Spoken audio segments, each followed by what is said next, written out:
you, Penny. So, Penny invited me today to talk about the theme for commitment because of the work that we've done with Our Favourite Places, which is a project that our studio started in 2010. So I was just going to start by talking a little bit about 11 Design and how we started Our Favourite Places. So 11 is a small creative studio based down at Kelham Island, and we work on projects of all shapes and sizes. They are kind of a bit thinner, they don't really look like that. But we work on kind of branding projects, so we branded a jam company, which was still my favourite project because they paid us in jam. And we've done exhibition graphics and exhibition design for shows at the Design Museum, campaigns for Museum Sheffield, and in recent years we've done quite a few public art projects. So we kind of led on the creative direction for the Greater Green scheme, which is dotted around Castlegate, which tells the history of the area.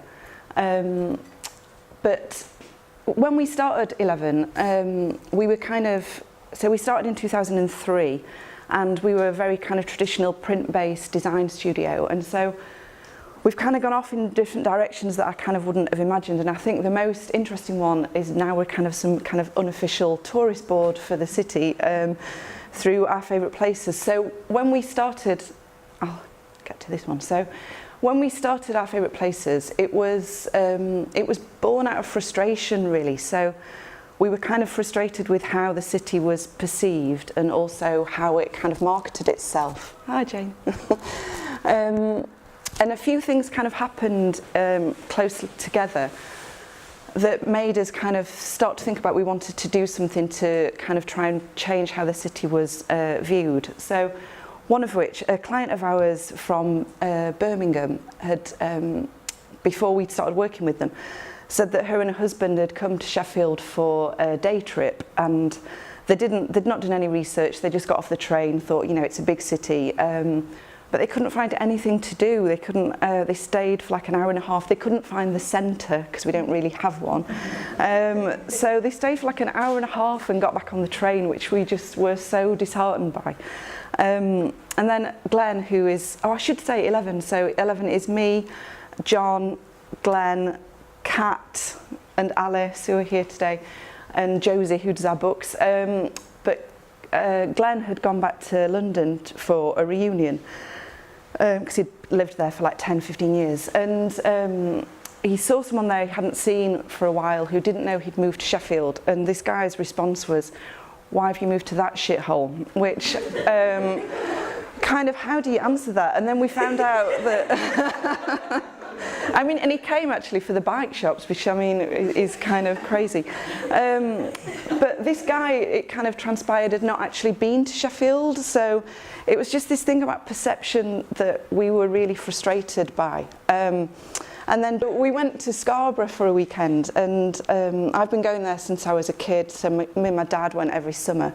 And I thought that I knew it really well, and the lady in the B&B, she gave us a typed list of recommendations for restaurants and pubs, and we followed this list all weekend, and there were places that I'd never stumbled across before, and like these amazing kind of vintage shops and tiny art galleries, and the list was called Our Favourite Places, so we've totally ripped off Barbara from Scarborough, and she does know, I'm still in touch with her, so she does know that.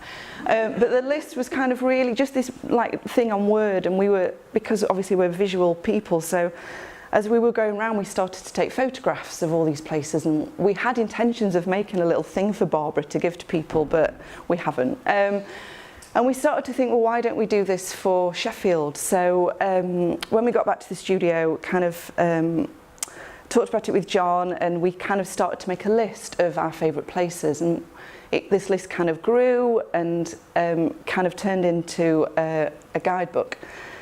But when we were talking about starting the project, we sat down like we do with any kind of branding project that we do for clients, and we were thinking about the aims of what we wanted to achieve. And it was actually really easy to put these kind of aims together. And essentially we just want people to visit, and we want people to have a really good time when they're here. And we want them to tell people how good Sheffield is. And So these were our kind of aims, and all of the projects that we do now for our favourite places, we kind of are really mindful of these things. And so the first four are obviously about Sheffield and giving people really authentic Sheffield experiences, promoting like the creative community here and independent businesses. But lastly, we really also wanted to use it as an opportunity to raise the profile of our studio and kind of the work that we could do. And this is kind of back in 2003? No. When did we start it? 2010. And I don't know if the younger people here will remember Business Link, which was like kind of a government thing where you had an advisor and they talked about kind of expanding your business into new markets and to new audiences. And we'd had a meeting with this guy and we explained to him our favourite places and our ideas and what we wanted to do. And he just looked at us like it was the craziest idea that he'd ever heard, that we were going to just create, spend all this time and resources and money to create something we didn't know if anyone would be interested in. But we decided to ignore him, and we made a guidebook. So the first guidebook is the yellow one, and we've made 4 editions. We're working on the 5th one now. And so they've kind of grown each time. And we do everything in-house, so the writing, Kat is our resident wordsmith, Alice makes really beautiful illustrations, and the books have kind of grown. So the first one had maybe 50 places in it, and the last one, the green one, had over 200. And I think that's kind of shows really how much better Sheffield's got in recent years.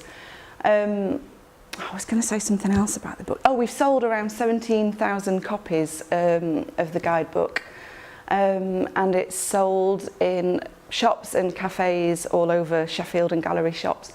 And it's sold, or has been sold, in Yorkshire Sculpture Park, Hepworth Wakefield, the David Mellor Place at Hathersage, and Daunt Books in London, which they only took 5 copies, but we were absolutely, and I don't know if they've even sold them, but we were really thrilled.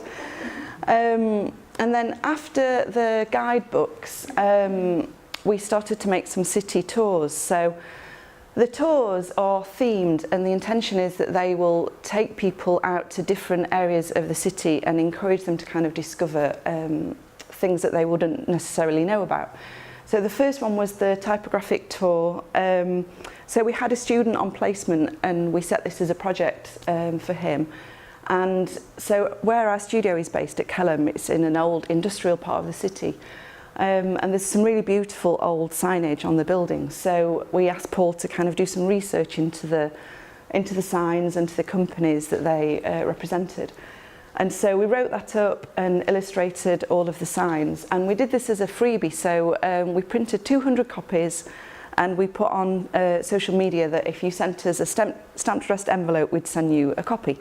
And so they all went within kind of 2 or 3 weeks, and then it got picked up maybe 6 months later by The Guardian somehow, and they included it in their top 10 UK guides, but they put in there, send a stamped addressed envelope, and so so then we got hundreds of stamped addressed envelopes, and we had no tours. So we did a reprint, and we gave them everyone a copy.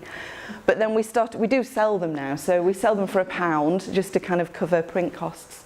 Another thing that a Business Link person probably wouldn't have understood.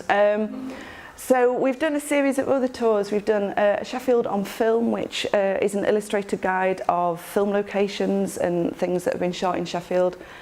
We've done a poetry tour, which looks at all the public poetry around the city. We've done a collaboration with the University of Sheffield for a Sheffield Science City tour. We've also done a running tour and several real ale trails. Alice created this really beautiful Sheffield alphabet, so it takes you on a journey through Sheffield from A to Z. Via J is for Jarvis and T is for trams. We've left some of the postcards on the chairs today. We collaborate with other designers and artists. So Lydia from Thoughts Makes Things worked with us on a series of colouring, project called Colouring Sheffield. So we created a colouring book and a giant kind of AO poster. We also do a culture calendar every year, which there's one on the chairs. So it's a wall planner that just lists the cultural happenings in the city over 12 months. So we always have a panic in November thinking, oh shit, nobody's programmed anything yet. So November and December look a little bit patchy, but oh, I should say, I feel like I've forgotten something, but so we've been kind of pootling along since 2010, and then in 2014 the Arts Council got in touch with us to let us know that some funding was becoming available, and it's called Cultural Destinations, and it had to be a consortium that applied for it. The aim for the funding for the project was that cities would use culture as a way to attract tourists. So they thought they were really interested in what we were doing, and it was great for us. So they kind of got in touch with the Sheffield kind of bigwigs and told them that if they were going to put in a bid, then they should include our favourite places, because we were already doing kind of what they wanted other cities to do. So it was brilliant. So it meant that after kind of, 4 years of us kind of doing this at weekends and at nights and for free, that we kind of got some money to do some things. So it meant that we could employ someone full-time to work on our favourite places, who is Kat. And so anything that you see from our favourite places now, I'm kind of don't do anything. It's Kat who does all of that work. And it just meant that, and Kat's been, you know, all the team are really heavily involved in our favourite places, but Kat's taken it and really run with it and taken this thing that was like my baby and kind of nannied it much better than I could ever kind of parent it. And so the Cultural Destinations funding, so we were successful in 2014 and again in 2017. And in total it's brought in, I think it's just over £300,000 worth of investment for Sheffield to promote culture. I'd love to say all of that came our way, but it really didn't. So it's also gone into kind of a really big research project that there wasn't really any data about kind of tourism in Sheffield. So all of the organisations have kind of been working on this project so that they can map kind of the interest in the city and in culture over the lifetime of the project. There's been mentoring for festivals, there have been artist commissions and kind of new events that have been built in. But it meant that we got a shiny new website. So we built a website in 2014, we've relaunched it last month. The kind of top level navigation is kind of what's on, which is our kind of changing content. So we do like things to do by month, we do monthly art picks, film picks, theatre picks. We've got a section about Meet the Locals, so we profile kind of the creative community in the city and talk to them about their favourite places. So the hour in our favourite places becomes much more than our studio, it becomes a city-wide kind of our favourite places. We've got kind of things that you can search by date now, so date range or this week, this weekend. And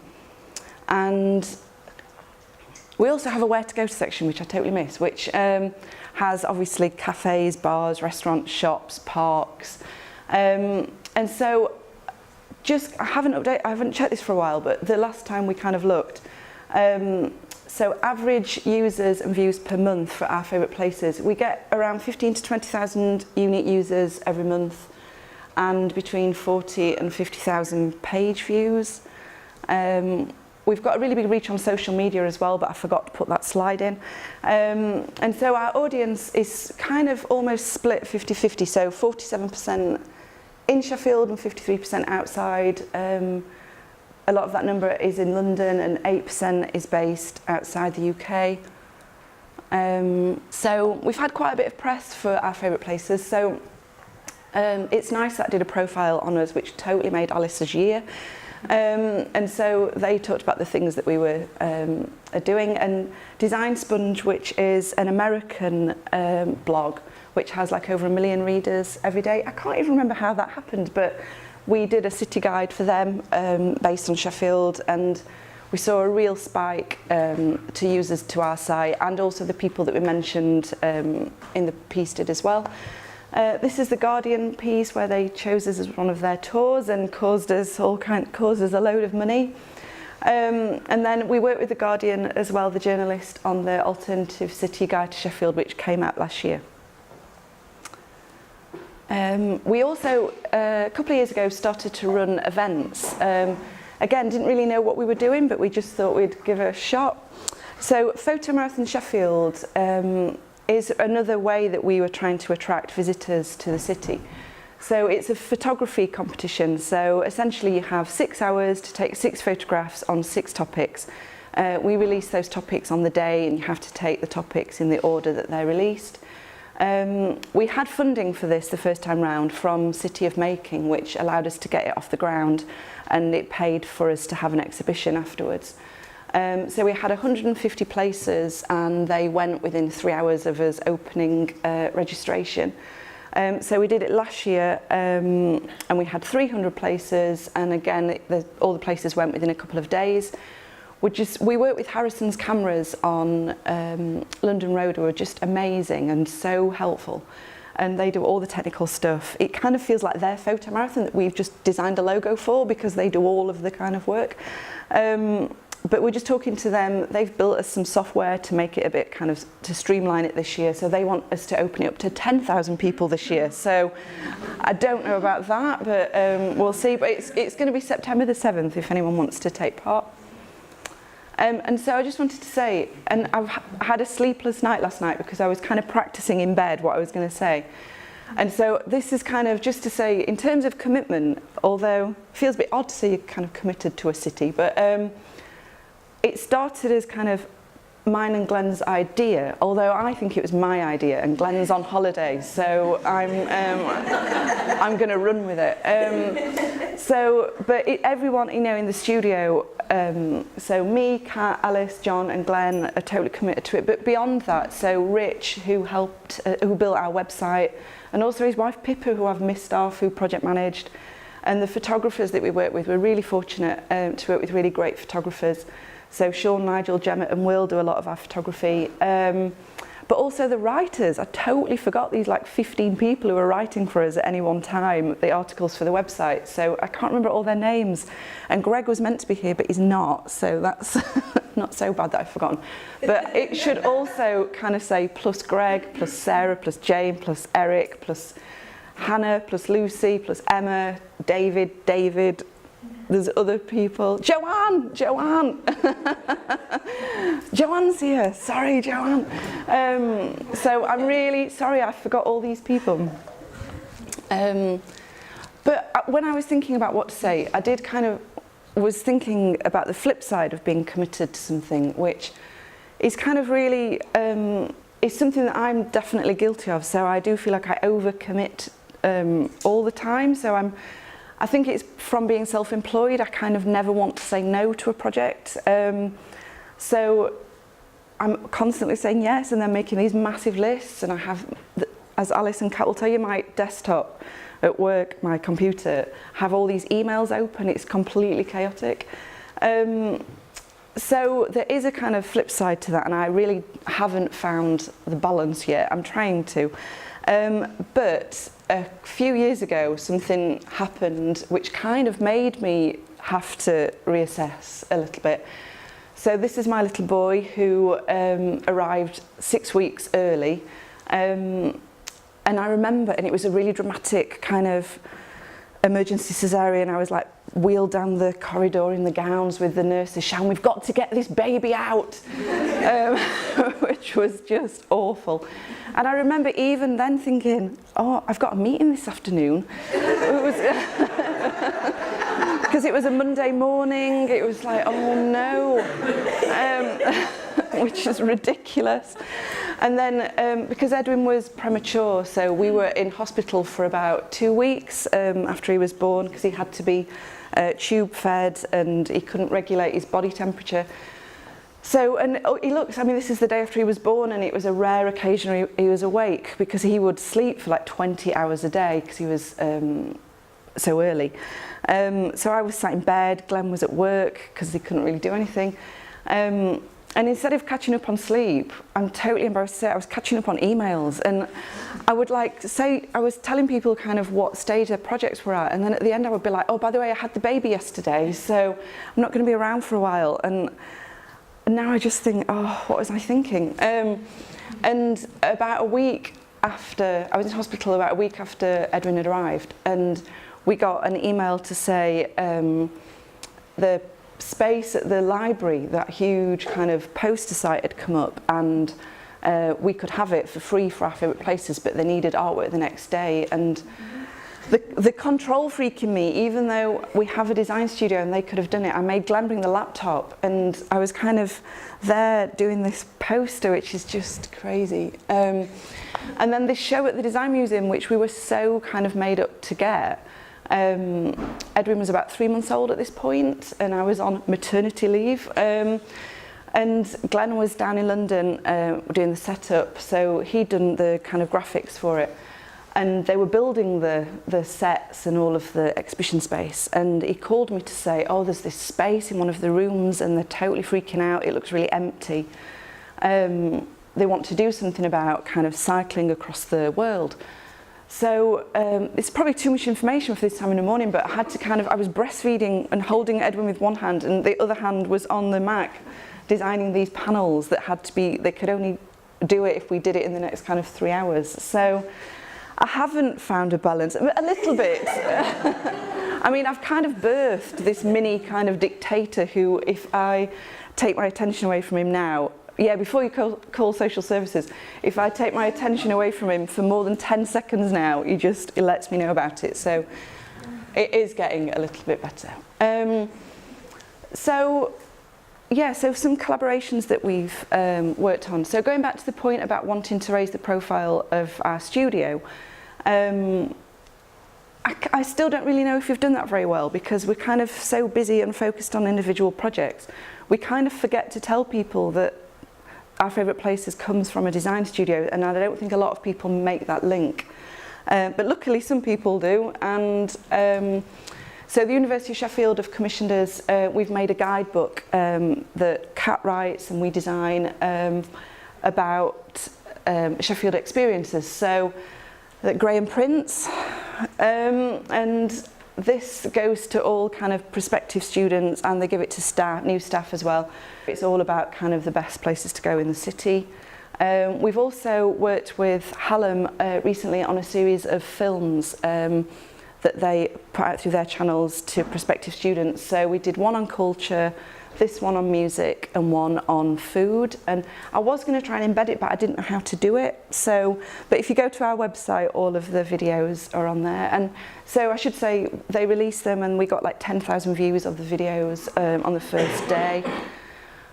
We also worked with the Civic in Barnsley. So they were doing an exhibition, this is back in 2014 now, when the Tour de France came through Yorkshire, and they asked us to work with them on a newspaper. Actually, they asked us to do a leaflet, and we suggested we do a newspaper, even though they didn't have a budget to do that. So it meant that we didn't get paid, we didn't make them find extra budget.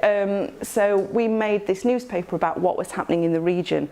And it was really interesting. So it's this tiny little gallery in Barnsley that does really ambitious shows. And the Design Museum picked this up, which is why they then approached us to do their big show in London. So I feel like if you kind of put yourself out there and do things and be enthusiastic, then good things kind of come back. So things that we've got coming up. We're working on book number 5 at the moment. Kat's writing it or written it-ish. So Glenn is working on the design for it right now. We're working on a book about the Peak District, so our favourite peaks. And so we've structured it a little bit differently. So we've based it around 52 experiences, so that there's something to do every weekend for a whole year.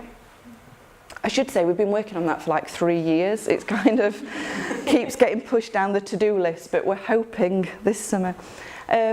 This is Edwin now, so we're doing Sheffield for Tots, a little tour of Edwin's favourite places in Sheffield, and all almost ready. I was hoping to have some today, but going to print next week. We've made a Sheffield Heritage Trail. So this has come about through the funding that we received from the Arts Council. So it will be a free trail. We're going to print like 20,000 copies and put them all over the city. It focuses on kind of the big kind of heritage sites, but also we've done lots of research into kind of hidden history around the city and found some really interesting facts. Oh, where to start with this one? So Sue in the back row is helping me out hugely with this on behalf of the Modernist Society. So Sheffield Modern is a new project that we're going to launch in a couple of weeks. And it is a festival or event, I'm not sure what to call it yet, about modern architecture in Sheffield. So we're going to have, hopefully, a launch event, which we're doing. Should we tell them, Sue? No. Okay. Yeah, there's a top secret launch event, which we're testing tonight before we can tell anyone about it. But it's going to happen over a weekend in October, and there are going to be talks and film screenings, bike rides, walking tours, photo walks, exhibitions, drinks, workshops for kids. So we're working with really amazing partners. So Reba, who are going to do some workshops for kids, so Lego workshops and fantastical cities where they just build cityscapes out of cardboard. And we're working with Helen, with Matt, so we've set a project for the graphic students, and they've created some amazing kind of ideas that we're hoping we're going to bring into the festival. So yeah, hopefully in a couple of weeks we'll have more information about that. Oh, and I was just trying to think about how to wrap up, so I should wrap up. So Our Favourite Places started as a side project for our studio, but it's become this like really big part of work, and at any one time there's always at least one project in the studio that's Our Favourite Places or has come about because of Our Favourite Places. So this little book is a magazine that I bought from La Biblioteca, and it's got really great examples about, if you have a side project, how to kind of make it a reality, and kind of if you have an interest, how to make it into your kind of job almost. So, and I think commitment is really important in that. So we've really committed to Our Favourite Places, and it's paid off. Well, kind of. I don't know. We've never really measured it, which the business link person I don't think would be very pleased to know. But he doing now, you know, what's he doing now? Where's business link? But you know, and also I should say, Our Favourite Places, it's not a big money spinner for our studio by any stretch, but they're really interesting projects, and they're just and it's great to just have something where you can be your own client and you can direct it. And so there's some really nice examples in this magazine about how to make that happen. I mean, some of them are kind of huge, kind of big things now, and so don't feel that relatable. So I was just going to finish by talking about a couple of other people who have had kind of interests and side projects, which I find really kind of inspiring, which is weird because two of them are here. So the Biblioteca, which is this beautiful kind of magazine and bookshop now in town, which Alex and Julie have created just because they loved magazines, and it's become in a really short space of time, you know, our absolute favourite place in the city centre. So if you don't know it, check it out. And also, I just wanted to end, sorry, I get a bit teary. So this is a photograph by Sean Bloodworth. Oh God, sorry, I didn't realise I was going to get teary. So Sean was a photographer who makes just these incredible images, and he was a really good friend of mine. Oh God, this is so embarrassing. And Sean passed away a couple of years ago, and he had an interest in underground music, which I didn't share, but I thought the images that Sean created were just magical. And he would kind of go to clubs all over the country and all over the world to kind of photograph particular musicians. He wasn't paid for it. It was just kind of something he did for the love of the kind of music and for that scene. And also he kind of, and then it paid off for Sean as well. So he got commissions all over the world. He had exhibitions in LA and Lisbon, and he had a really amazing following. So you know, it's really tragic that Sean's not here. Sorry, God, I'm so embarrassed. So I would just say, if you have something like this that you've got an interest in, then, you know, go for it while you can. And that's it.